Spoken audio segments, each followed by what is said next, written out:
Hello, this is Mrs. Wilkerson. I would like to present a model lesson using gradual release of responsibility and bundling standards. The gradual release of responsibility model of instruction suggests that the cognitive load should shift slowly and purposefully from teacher as model to joint responsibility to independent practice and application by the learner. In this model lesson, listen to the focus lesson as various opportunities for the students to respond are assessed formatively. Okay, good morning, boys and girls. Good morning. Today we are going to learn about some story elements and cause and effects. Repeat after me. Story elements. Story elements. Cause and effect. Cause and effect.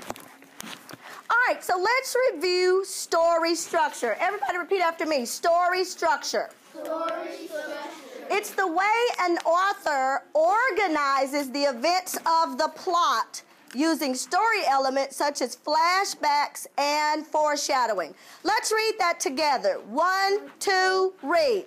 The way an author organizes the events of the plot using story elements such as flashbacks and foreshadowing. Okay, I'm going to teach you a plot song. Repeat after me. Plot. Plot. Plot. Plot. P-L-O-T. P-L-O-T. Plot. Plot. Plot. Plot. The events that happen in the story. Events that happen in the story. Let's do it again. Plot. Plot. Plot. Plot. P-L-O-T. P-L-O-T. Plot. Plot. Plot. Plot. The events that happen in the story. Events that happen in the story. All right, so the story structure has to include the plot.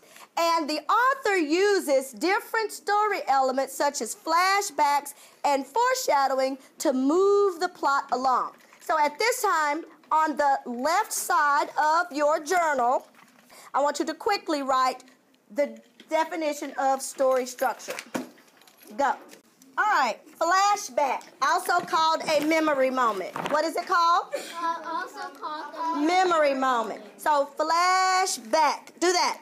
Flashback, do it again. Flashback. It is a memory from the past. Say, a memory from the past. Do it. A memory from the past. What's a flashback? A memory from the past. All right, when you see a flashback or a memory moment, you need to ask yourself, why might this memory be important? What should you ask yourself? Why might this memory be important? Now, let me tell you when you're going to recognize a flashback. When you're reading and the author stops or interrupts what's going on right now to tell you about the memory, that is a memory from the past. That is a what? memory from the past. I need you to do the gesture. A memory from the past. That's called a? Memory from the past. That's called a flashback. What's it called? Flashback. What's it called? Flashback. All right. What should you ask yourself? Why might this memory be important? All right. Write that down, and we're going to look at an example from the text so that I can model it for you. You have 2 minutes. The focus lesson. In the gradual release of responsibility model, the focus lesson is the modeling phase. The point of the focus lesson is to clearly establish purpose and to ensure that students have a model from which to work. The focus lesson should provide students with information about the ways in which a skilled reader, writer, or thinker processes information. It's most often done through a think aloud in which the teacher models the type of thinking required to solve problems, understand directions, comprehend a text, or the like. Focus lessons are almost always done with the whole class and typically last 15 minutes or less. Listen to a snippet of a focus lesson I used in Mrs. Howard's 3rd grade class. A foreshadow. Foreshadow. Okay, put your hand up on your head like this. Foreshadow. Foreshadow. A hint A hint about what may happen about what may happen later on in the story. later on in the story. What is it? A hint about what may happen later on in the story. What's that called? Foreshadowing. Everybody do that. Foreshadowing. So you're looking for hints. Tell your partner what foreshadowing is. Go. Foreshadowing is a hint about what may happen later on in the story. All right. Did y'all tell each other over here what's foreshadowing? Yes. What is it? Foreshadowing is something later on you remember in the past. Foreshadowing. A hint. In the story later. Listen. A foreshadowing. Foreshadowing is a hint about what may happen later on in the story. Okay, tell your partners one more time what a foreshadowing is. Let me continue to model, and then you're going to work together to see if you can find some memory moments and some foreshadowing. Then I'm going to come back and I'm going to review cause and effect with you, and you're going to reread it independently to find the causes and effects in this passage. So before we read a passage, we skim the text to see if it's fiction or nonfiction. So go ahead and skim the text real quick and tell me if it's fiction or nonfiction. When you think you know, raise your hand. I see one hand, 2 hands, 3 hands. Everybody skim the text to tell me if it's fiction or nonfiction. What do you think? Why do you say? I don't know a rat called the flying pumpkin. Because from the title? Why else might you say it's fiction? Because it doesn't look real.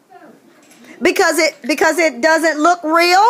Okay. Why else? Well, for one thing, it is a roller coaster. She said, okay. So it's going to be about a roller coaster. Good. You're making some predictions. What else? About someone's, about, come back to me. Okay. I think the other kid is like screaming. Because he's screaming. So basically what I'm hearing is it looks like fiction. So, yes, let me get your input. It's fiction because it must be 32 inches tall to ride. And it says tall drops, sharp turns, side speeds. Okay, so you're getting some things from the picture that's there. Well, you guys are right. It is fiction. And we could see that if we skim the text, we can see that there's a character named Kent, right? And he's probably going to be riding what? The flying falcon. Which is what from the picture? A what? A A roller coaster. So at the top, we're going to put that this is fiction. Go ahead and write that. F-I-C-T-I-O-N. That's fiction. Now, before we read, we always set a purpose for reading. So what do you want to know about this boy named Kent and this roller coaster? Someone give me, raise your hand and tell me what do you want to know about this passage? What do you want to know? I want to know if he's going to be scared about them. Okay, that's excellent. I want you to write your purpose for reading. Is he scared? Go ahead and you write that. What's your purpose for reading? Is he happy about riding it? That's your purpose for reading. Go ahead and write that. You're all setting some wonderful purposes for reading. What's your purpose for reading? Is it fun? Write that question. Yes, ma'am. Is he going to be tall enough? Is he going to be tall enough? That's a wonderful purpose. Write that down. Everybody should set their own purpose for reading. What do you want to know? Do he like roller coasters? Does he like roller coasters? Write that question down. This is fantastic. What's your purpose for reading? Is he afraid? That's a wonderful purpose. Yes, ma'am. Does he like the falcon? That's an excellent question. Write that at the top. Does he like the falcon ride? Write it on your passage. Yes, sir. Is it scary? Is it scary? Good. Write that question at the top. What what if he might be a little scared and he takes like a little gulp before? So what if he's scared? Write that at the top. Yes, sir. Is he excited? Is he excited? Write that at the top. All right, so everybody take 15 seconds and write your own purpose for learning at the top of your passage. Go. Class, I made mine. I'm going to share mine since you all got to share yours. I want to know, is this his first time riding the flying falcon? I want to know if this is first time. So I'm going to read a little bit, and I'm going to model if I see any memory moments or flashbacks or any foreshadowing, okay? Follow along with me, and then you'll read with me. All right, I'm about to read. Last year, Kent was too short to ride the flying falcon. That was fine with him. He was afraid to ride it. I'm noticing straight away that it starts with last year. So, I'm sorry? That's a what? That's a flashback. How do you know? Because it says last year. Okay, and what is he doing? He's remembering that he was too short. Okay, so let me keep reading. He was afraid to ride it. He did not want to ride it. However, this year, he had grown 3 inches. So I know that it's a flashback because it talks about last year and this year. So I'm going to note to the side that that is a flashback. Now, what did the text tell me about last year? That he was what? He was too short to ride, and that he was what? He was afraid. So listen, when we see a memory moment, we're supposed to ask ourselves, why might this memory be important? Turn and talk to your neighbor and tell them, why is this an important memory? Talk. Why? I don't want to go this year because I'm scared last year. But so like if he was afraid last year, then he's going to be afraid this year.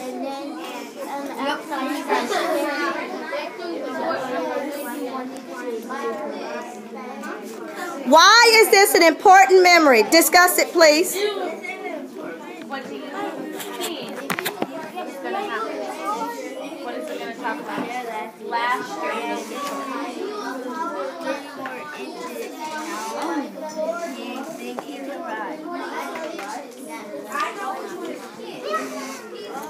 All right, great discussion.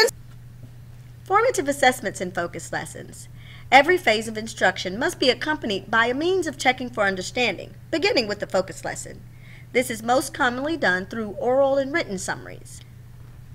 With younger children, we usually have them turn to a partner or turn and talk to restate or summarize what they've just learned. Listen as the students restated and summarize the literary elements used in the model lesson. Key features of guided instruction. Guided instruction is the time when the cognitive load begins to shift from the teacher to the student. The teacher works with students as a guide and eventually is by their side as students become more dependent. Guided instruction is based on formative assessments and is therefore very fluid. A teacher can be in guided instruction with students at different times over the course of a lesson to assist student learning. Another key feature of guided instruction is that it is based on formative assessment. The most effective guided instructional events are based on formative assessments that are directly linked with the content standards under investigation. A hallmark of guided instruction is that the dialogue between teacher and learners is carefully crafted following the principles of scaffolding. I used a student think aloud strategy in the model lesson for guided practice. The real goal of a think aloud should be that students are able to do the same thing. That is, to uncover their own thinking processes as they learn and understand a concept. Student think alouds are conducted in much the same way that the teacher think alouds are done. As the student reads a piece of text or performs a task, she pauses to explain her thinking, including decisions she is making about what to do next. They are ideally suited for guided instruction, as it is an opportunity to listen to the thinking processes of your students as they engage in new learning. I want you to turn and talk to your neighbor. Get with your elbow partner quickly. Turn to them. Turn to them quickly. I want you to tell them what a plot is. Go. Talk. Now tell them what a plot is quickly.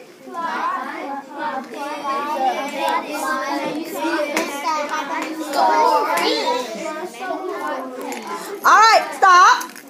All right, tell them what a flashback is. Do the gesture. Flashback. Talk. Tell them what it is. Your brain. All right, stop. Stop. Thumbs up if your partner said something that happens from the past. Very good. All right, now let's look at it in this text. Look up on the board. Shh. All right, I'm reading the text. Are your eyes? I want all eyes on the text. That if he was afraid last year. Wait, you said that we came up. Wait, you said why was he too short? Yeah. No, why was he afraid? No, why might this memory be important? Oh, it was important because we was talking about remembering, and then he said that he was too afraid last year, so he might be afraid this year. Great inference. One more group. What about this group over here? What'd y'all come up with? We thought that maybe last year he wanted to go on it, but he was too scared. So what makes it? Why is it important for this year? Because now he's a grown-up. He's a little bit older, and he can probably go on it now. Great inference.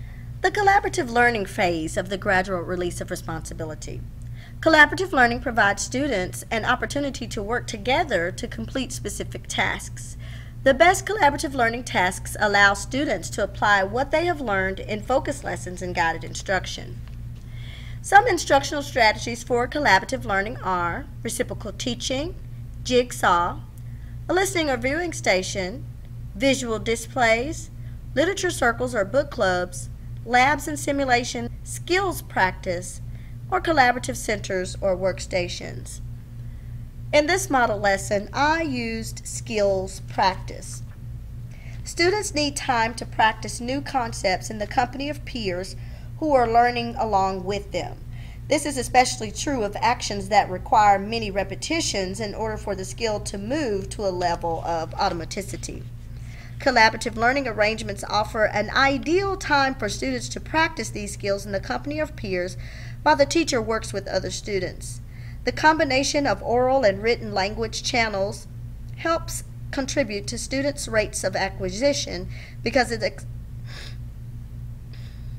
collaborative learning arrangements offer an ideal time for students to practice these skills in the company of peers while the teacher works with other students. The combination of oral and written language channels helps contribute to students' rates of acquisition because it accesses more than one element of communication. As with each phase of the gradual release of responsibility framework, checking for understanding is essential. Doing so can seem to be more of a challenge in collaborative learning because so much of the activity is taking place outside the presence of the teacher. Yet the key to gathering this formative assessment information is to design individual accountability within the group work. Collaborative learning provides a critical bridge in student learning because it allows novice learners to refine their thinking about new concepts and skills. The oral language development in such settings is particularly valuable because it requires the use of social and academic language in order to accomplish the task. So now, I'm about to release you to practice together after I read the second paragraph. All right, read this with me, The Flying Falcon, in one voice. Ready? Read. The Flying Falcon was a huge roller coaster. Stop. With one voice. Let me show you what I mean. The Flying Falcon was a huge roller coaster. Repeat. The Flying Falcon was a huge roller coaster. Stop. The tallest hill was 100 feet high. Read. The tallest hill was 100 feet high. The track had steep hills and sharp curves. Then there were the loop-the-loops. Those scared Kent the most. Okay, I am noticing and again. What word or phrase keeps showing up again and again? From the first paragraph to the second paragraph. Raise your hand if you see it. I see 2 hands up. There's a word that keeps repeating himself. I see 3, 4, 5, 6 hands up. Can you come and point to the word on the board that appears in the second paragraph, same that it did in the first? Quickly. Scared. Scared is the same as afraid. Now, when we see things that show up again and again, we ask ourselves, why does this keep happening again and again? I want you to highlight or underline the word scared in the second paragraph. Highlight or underline, and it is not appropriate to blurt out. It is not appropriate to blurt out. Underline or underline it. Underline or highlight it. That's right. Underline it or highlight it. Why do you think this word keeps happening, keeps showing up again and again? What do you think is going to happen later on in the story? Because remember, a foreshadow gives hints about what's going to happen later on in the story. A what? A foreshadow gives a hint about what's going to happen later on in the story. So already we see it again and again, or a foreshadowing, saying how what? Afraid Kent was. So who'd like to make a prediction? Well, you know what? Let's go ahead and talk to your partner about a prediction. Go ahead, talk. No, not tell what a prediction is. Make a prediction. Get out of the camera.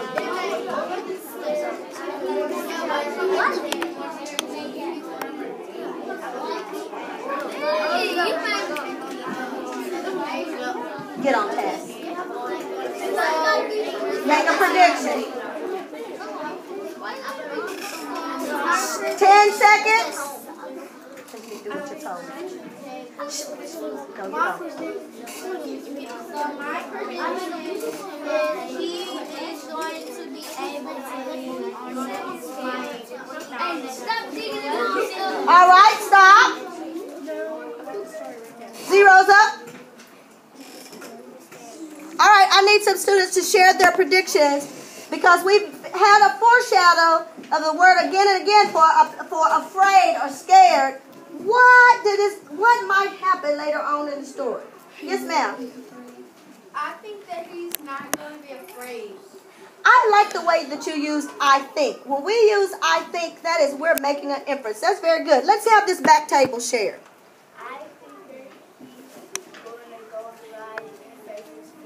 You think he's going to go on the ride and face his fears. I think that's fantastic. That's a fantastic inference. What about you, young man? I think he's not going to be afraid anymore. He's going to like it because last year he didn't like it.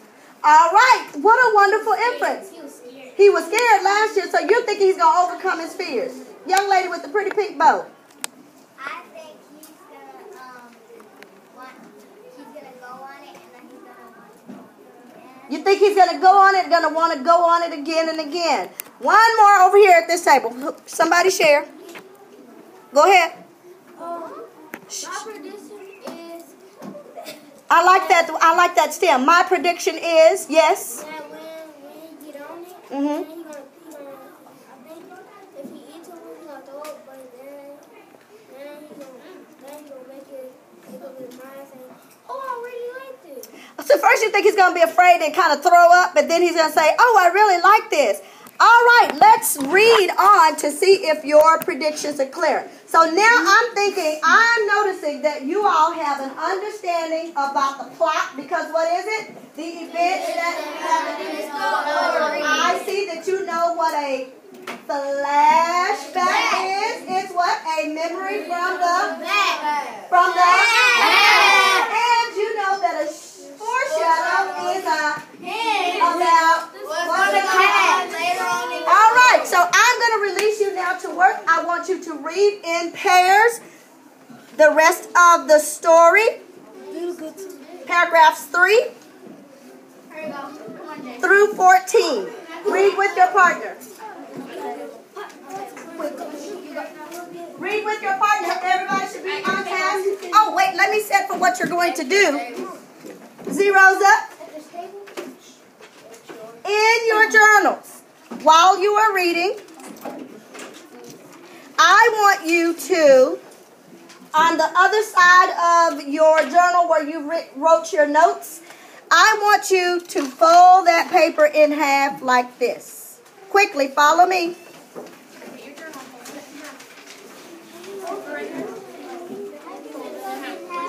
Fold that paper in half like this. On the opposite side of your notes, if you had a journal, you're going to have to write on this. On the opposite side, don't fold your notes. Fold the sheet on the opposite side of your notes. Fold the paper. Fold the paper on the opposite side of your note. What the story says, what I say. While you are reading with your partner, I want you to stop every paragraph or so. Doesn't have to be every single paragraph, but I want you to stop when you notice something worth noting. If it makes you think something, you stop and make an inference. If you notice another memory moment, or if you notice something that makes you think, I want you to stop and notice what the text says when you infer that something is going to happen later on in the story. So, reading with your partner, I want you to read together, and I want you to stop and write down, jot down what the text says and what you say when you think you found something that predicts something that might happen later on in the story. On the what I say, what are you writing?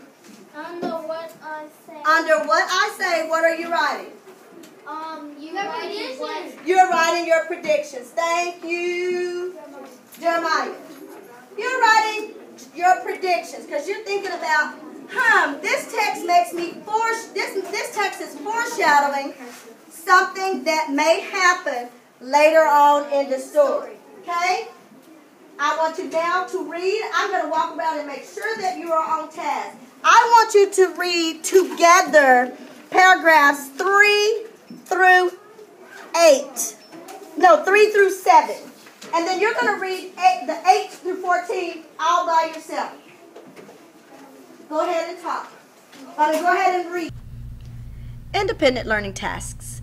Independent learning tasks need to provide students with opportunities to apply what they have learned through focused lessons, guided instruction, and collaborative learning. Independent learning should also help students become increasingly self-directed and engaged. It is a time when students fully assume the cognitive load of learning by applying what they have learned. Independent reading, for example, is a time when students consolidate the content they have learned along with the reading comprehension strategies they are acquiring. Instructional strategies for effective independent learning include independent learning centers, independent reading, independent writing, and writing to learn prompts such as entry slips or yesterday's news and crystal ball. In this model lesson, students employed independent reading using comprehension strategies as well as noticing and noting examples of foreshadowing and flashback. No, you're just reading the rest of the story, notating what the text says and what you say about text that causes you to that is a foreshadow, that causes you to predict. Or it may be another memory moment in there.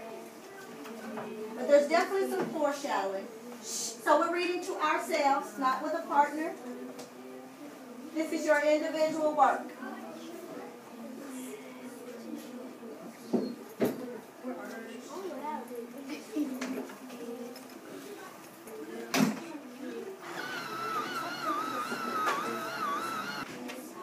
Put your paper up here.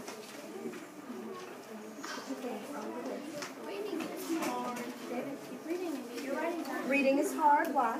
Because I don't like it. Okay, turn around. Let me hear you read. Where are we? Let me hear you read. Suddenly, jerked, Draw line began, draw line begin. climb, steep. Okay, read it again. Let me read it and then you echo me. Suddenly the car jerked and began to climb the steep hill. Okay, you read the next one. Kent felt sick stomach. Okay, read that again. Kent felt sick to his stomach. Okay, read the next one.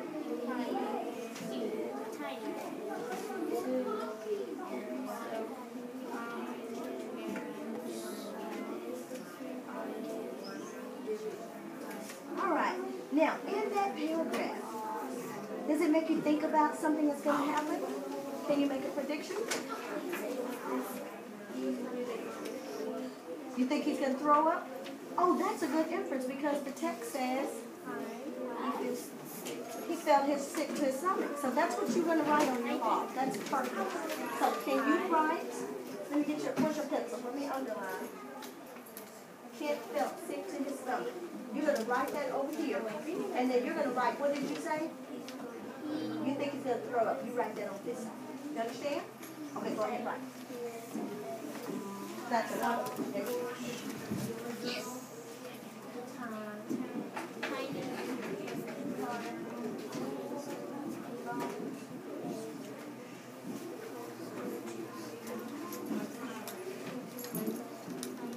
How's it going over here, guys?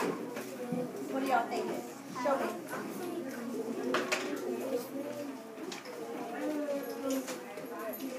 His friend was right there. Oh, what part? Today was going to be real fun. Can't get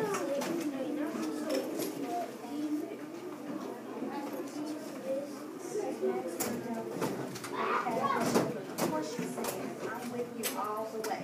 Okay, so this is what the text says, I'm with you all the way. What do you think about? What do you think is going to happen later on in the story? His friend what?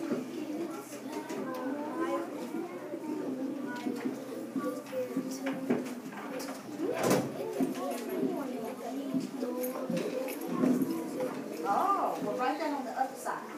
Oh, these words.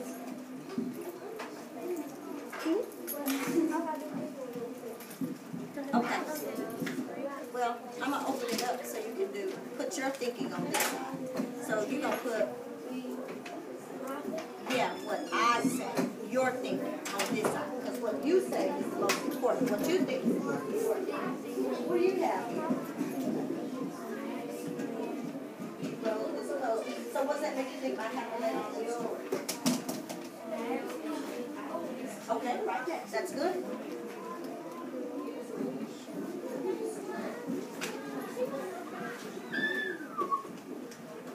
What do y'all think?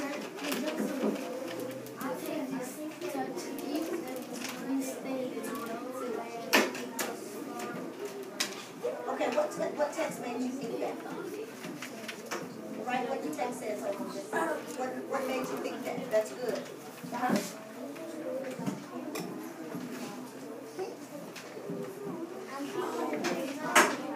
Okay, did you write any of your thinking down on the paper? Like you're supposed to? what the text said, what they said. Come on, show me. I wrote what I think. Okay, where? You have to have, okay, what made you pick that? You have to write what the text says over here. And I'm looking for 2 or 3 entries. Okay? Uh-huh. You're not done, because you've not done anything what I asked you to do. You're supposed to write what the text says. And what I say. Remember? And you're supposed to be writing, finding parts of the text that make you think about something that might happen later on in the story. Yes. So you go back and reread. Yes. So that was the first part of the story that we did together. Go to the trash can. Go to the trash can. Go to the trash can. Okay. Go rinse your mouth out.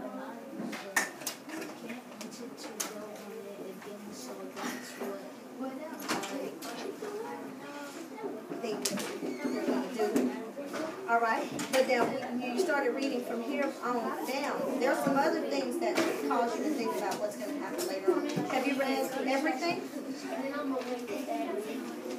What about 8 and 9?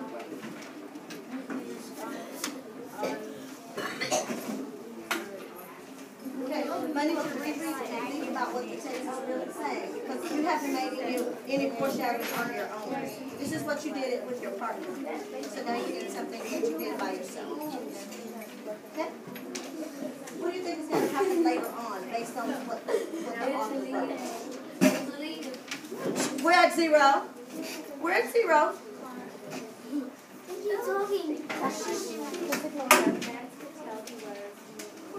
Finish what you were doing.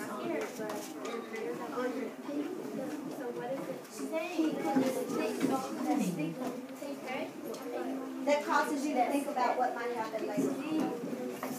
No.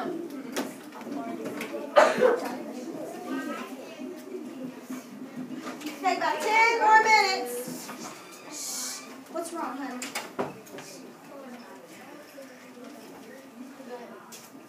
Look up. What happened?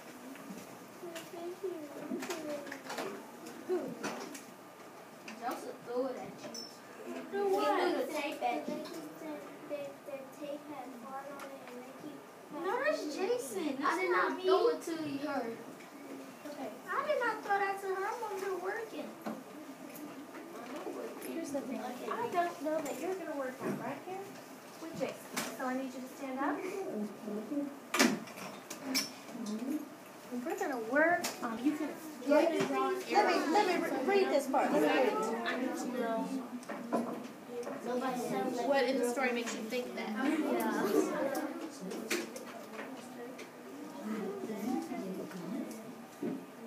Okay, so tell me what happened in the story to make you say that. And then I'll let you go.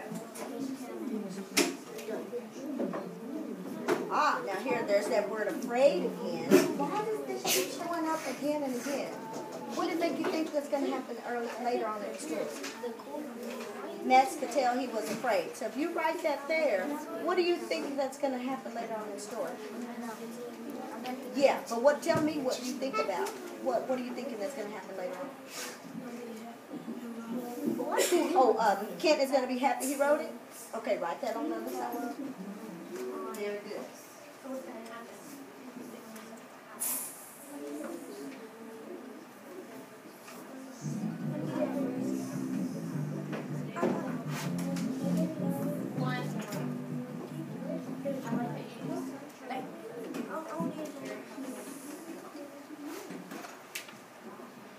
Now look, you're repeating this. Someone took his race that he felt really sick. Because it said Kent felt sick. So you didn't say that, the text says that. So what do you predict is, what do you think is going to happen later on because he felt sick to his stomach? What might happen?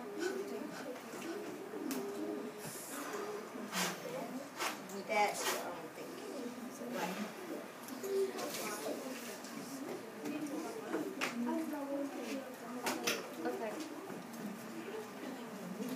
Does that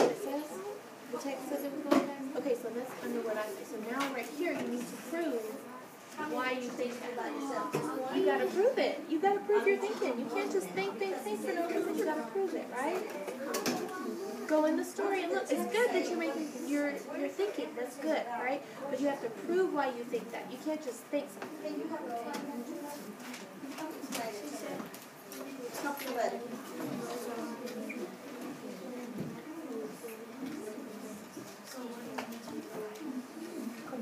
So because he did that, when I say he's going to write it, how is he going to write it if he's afraid? What lets me know that he's going to write it? Huh? Who's going to write it? Max is going to write it? Chris is going to write it? But you said Max was afraid. How do you know? Questions to ask yourself as you begin to implement the gradual release of responsibility are, have I modeled the things and the thinking I expect students to do independently? Do I have the materials I need to fully engage my students?